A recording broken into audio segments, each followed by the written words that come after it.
Good morning, everybody. Meg's up and away. Alright, so I'm going to show you guys what my little routine is here to not die from diabetes every 3 days.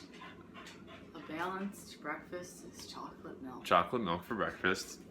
So, what I do is I take a shot. Actually, no. I don't take shots. I used to take shots for about a year and a half from when I was diagnosed. And then I thought I would never ever get an insulin pump because it would be attached to me all the time, and I've had tubes everywhere, or I would have tubes everywhere and stuff like that. But then I was told about the Omnipod. And the Omnipod is this little guy. This thing is, that big. It's not that big. And it sits on my upper buttocks. Sorry.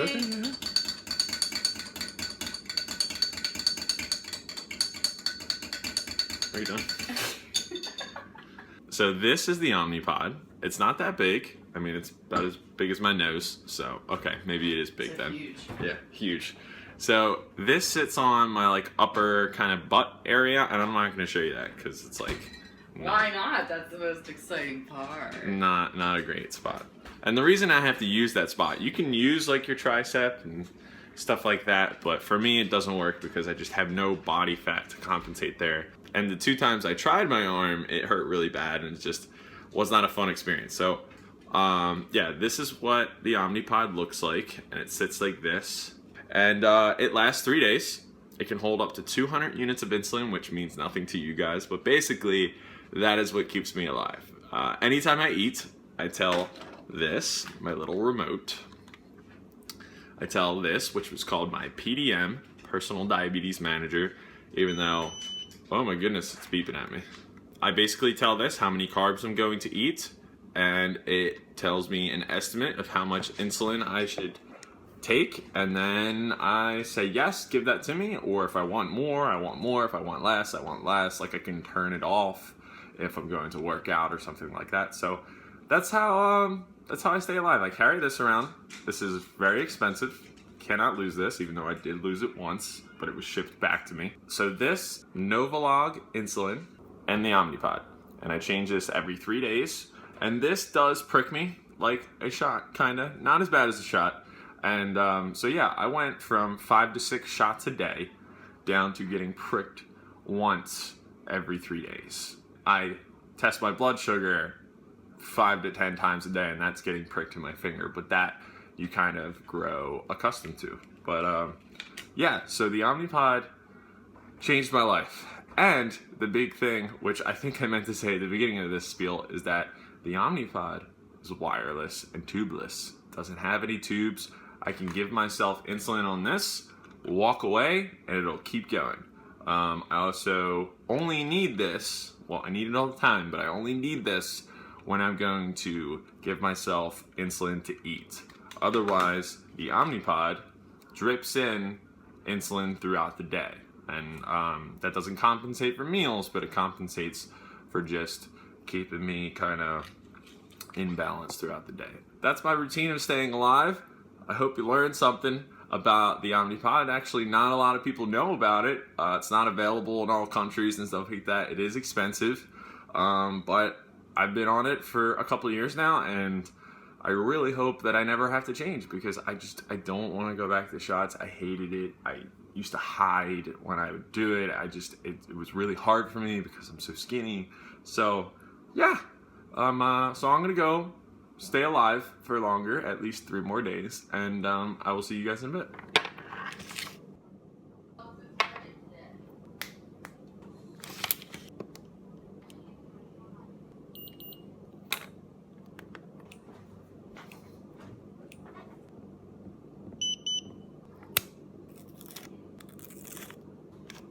Alright, so the new pod is on. Insulin, after the top is off, does not need to be refrigerated. It took me actually a while before I found that out. So it can stay at room temperature.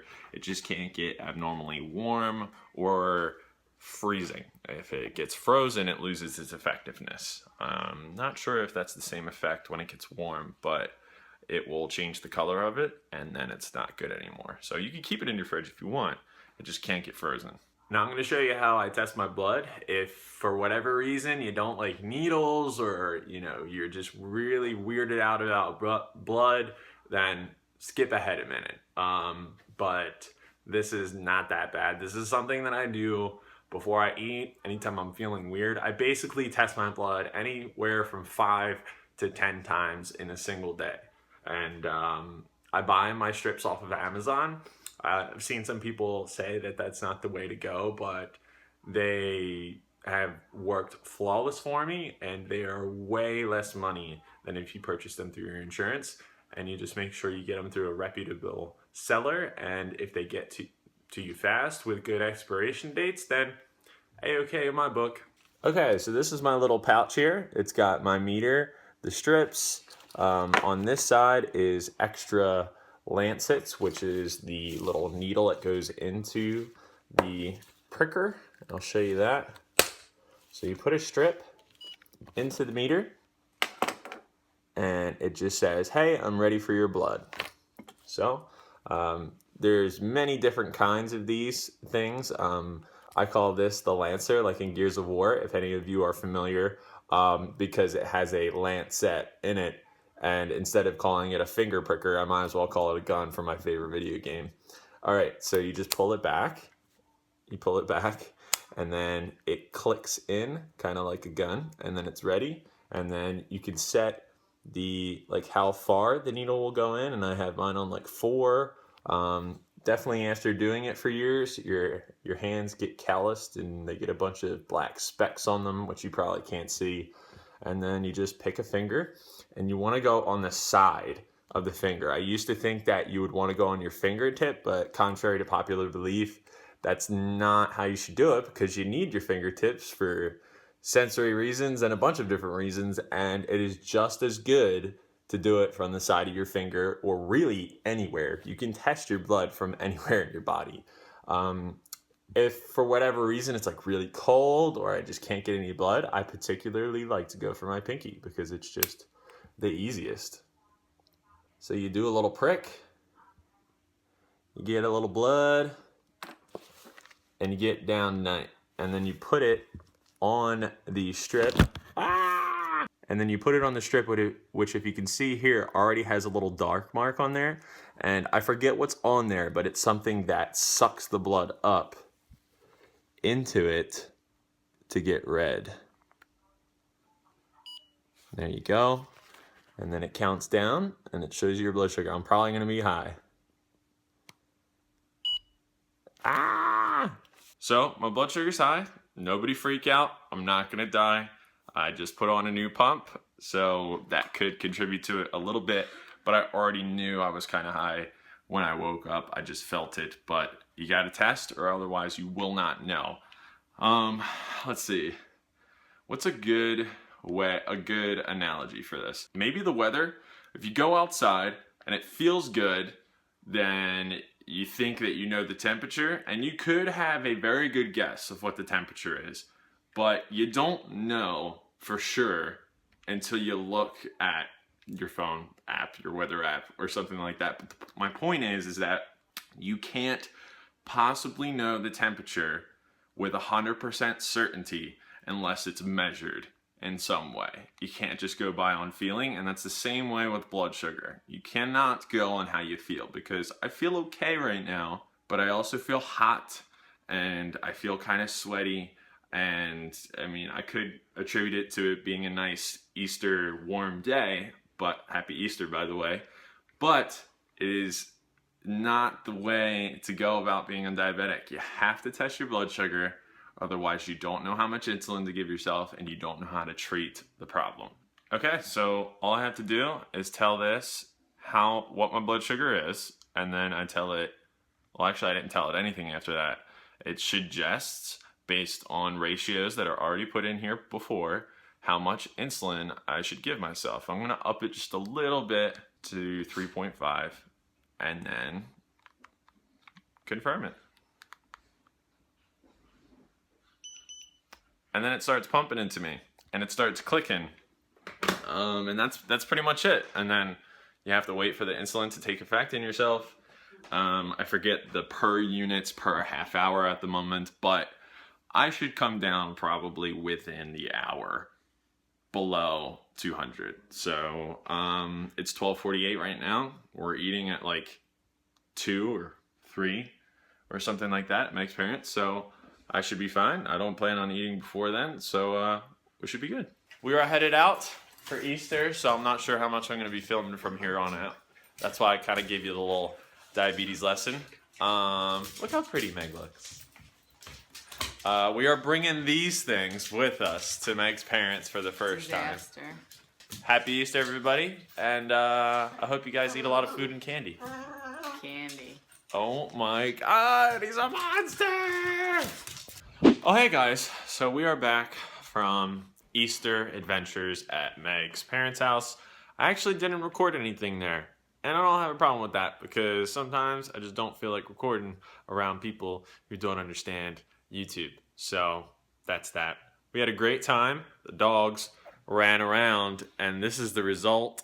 1, tired. 2, tired, and the cat is chilling because he didn't come, so he's not tired. We had a good Easter. We ate lots of food, lots of candy. Oh, and we got these guys, which I may have showed you guys before. Did I? I feel like I did now that I'm showing you them again. But they are buttercream, dark chocolate covered eggs. Kind of like the Cadbury eggs, but better. And they are kind of like a Pennsylvania thing. So I never saw them before. So they got to be kind of local. I think they are local, right, Meg? The factory's here. But anyway, they are so delicious, and Meg's mom gave us 2, and then we got another one from her uncle. So now we got 3, and we're hooked up. So anyway, I just wanted to end the vlog because we're just about to chill here on our nice new comforter that's a little messed up right now, but it's okay. And Meg, a giant turd. Meg's got a little black flower. That's because she's going to a funeral. Washing her face, same thing. Stay happy, stay healthy, and have a little fun. Peace. Peace. When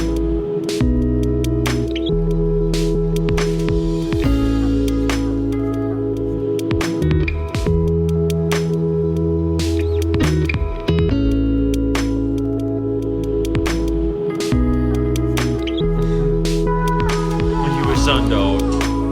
Sundog.